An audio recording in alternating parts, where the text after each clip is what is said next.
I apologize for making you think about Minions again. I'm sorry.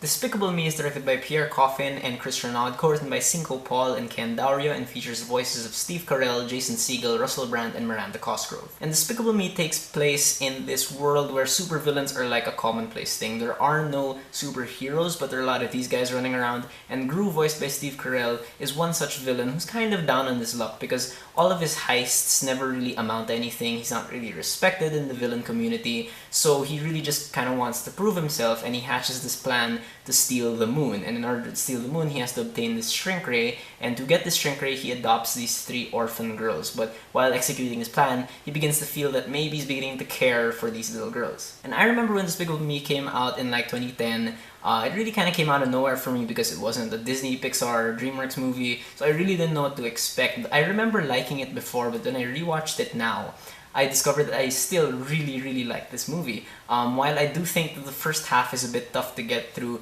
it's really kind of elevated because of some fantastic music and some great vocal performances. Now, the visuals in Despicable Me aren't spectacular, but Illumination Entertainment, which is the animation company that did this, really kind of gives justice to their name because I feel like lighting is their specialty. The lighting here is great. It gives weight to these objects and characters and really makes them feel like these things are inhabiting a space as opposed to just, being elements pasted onto like a background. The musical score as well from Heitor Pereira and Pharrell Williams is surprisingly very effective and very dynamic. It really pulls off both like the thrilling spy themes and the more sensitive like acoustic moments, and the music here actually helps balance the tone as the movie shifts from like these big action set piece things to more goofy humor to like the more family friendly moments. And the songs in this movie are awesome too. I've never really been a huge fan of Pharrell, but like the more I listen to him, the more I realize that I do like his style, and I like how the music here is just such pure good-natured fun. Like, it doesn't really take itself that seriously, just like the movie, but it has a lot of heart to it. And there are certain songs here like Fun Fun Fun and My Life that I could just listen to forever. The editing in this movie is very fast-paced thanks to Gregory Perler and Pam Ziegenhagen, and I think it works well for what they have here. It works best during certain montage sequences and certain scenes when 2 points of view are being juxtaposed to each other. Like, I won't spoil it, but there's a moment near the end when Gru is trying to get to a certain place and you see his point of view and you see the point of view of the people in that place, and it kind of plays with your perceptions of time and distance, and that's really cool. Now, be warned though that the plot of Despicable Me is very light. Most of the dialogue has no subtlety to it whatsoever. It's very on the nose. But for me, this is okay once you accept that this really is more of a kids movie. Like, you really shouldn't take this too seriously. You shouldn't really be looking for a lot of realism, and once you get over that hump, it's fine. And what really brings it home for me in terms of writing is that the characters for me are just impossible not to be charmed by. Like, every single character here is just so likable and kind of odd and goofy.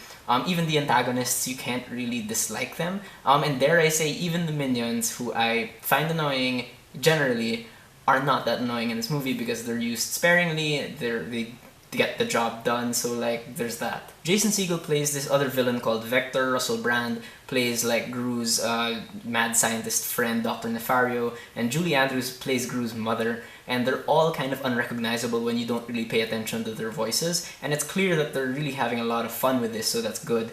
Miranda Cosgrove and Dana Gayer play like the 2 older orphan girls, and they do good work as well, but the scene stealer here is arguably Elsie Fisher, who plays Agnes, who's the youngest orphan girl, and she is just the cutest thing ever. Like, I just wanted to, she should just not grow up and keep voicing little animated girls because she is seriously the cutest thing ever. I also have to give credit where credit is due to the directors and Jermaine Clement for providing the voices of the minions. You might find them annoying, but it's tough to do what they did, so good job to them. And arguably the best part of this movie is Steve Carell. He really manages to transform himself into this character, and despite the silly accent, he really manages to pull off this real emotional depth and weight with this character that actually makes you forget about the accent. Like, it's not a distraction anymore. He makes the accent work because his vocal performance is so layered and so nuanced, and it's so impressive. And the directors Pierre Coffin and Chris Renaud are really good with quick visual humor. Like, that's definitely their strongest suit in this movie. But they also managed to make these small, sudden, touching moments really effective. Like, there were so many moments in the second half of this movie that I kind of felt like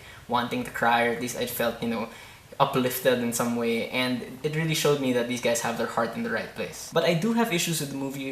Like I mentioned, the first half for me is kind of tough to get through in the sense that there's just something off about the pacing and the editing. A lot of the jokes go on for much longer after they've stopped being funny. So as a result, the first half is kind of lame, honestly, and kind of boring as a result because you can't really latch on to anything that's happening. And it kind of feels like a French animated movie that's still in the middle of being dubbed. It's really that awkward. And small complaint, that's not really a huge problem because I know this is more for kids, but I really still could have used a bit more character development. But really, there's just a moment in the middle of this movie where something happened and I found myself really affected and I just kind of fell for this movie's charms. And if that happens to you, then the other half of this movie is just going to be great. And I really enjoyed it, so I would still say that Despicable Me is a really good movie. Unfortunately, I feel like this franchise has been ruined by the popularity of the Minions, but this movie in itself back then was a really good movie. I think it's still worth checking out. Alright, so those are my thoughts on Despicable Me. Have you guys seen it? What do you think about it? Did you love it? Did you hate it? Whatever you thought, whether you agree with me or not, please leave me a comment. Let's have a conversation.